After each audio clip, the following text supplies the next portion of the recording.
At first glance, Ronald Dlamini appears to be like any other visually impaired person, and you could be forgiven for thinking that. But as the saying goes, never judge a book by its cover.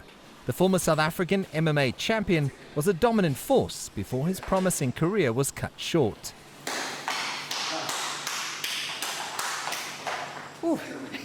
I miss a lot of things. But I do miss the fighting, I do miss the cage, I do miss to be in a ring.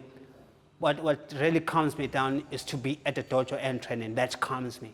Boasting a proud professional record of 24-7, Dlamini has been in his fair share of battles in combat sports, which he believes has prepared him to knock out his disability. Because there are situations in life that you can go through them only if you've been through that in the ring. You know what I'm saying? Like facing disappointment, like this disappointment of losing my eyesight. I've lost fights, big fights in the cage.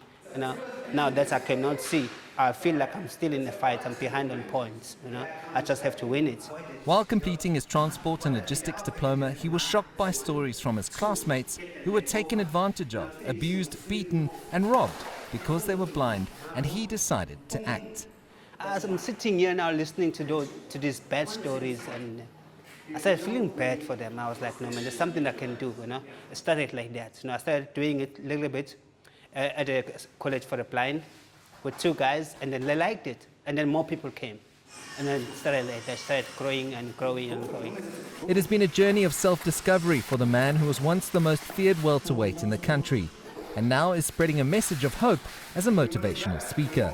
I didn't know up until I went blind that I can motivate people.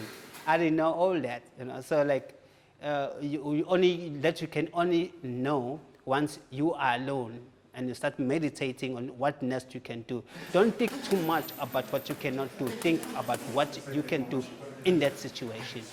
Ronald Dlamini was robbed at the height of his career in the cruelest of ways, but the former champion has turned his misfortune into an opportunity to change lives and equip the most vulnerable with the necessary skills to defend themselves and banish living in fear for good. CS Du Plessis, CGTN, Durban.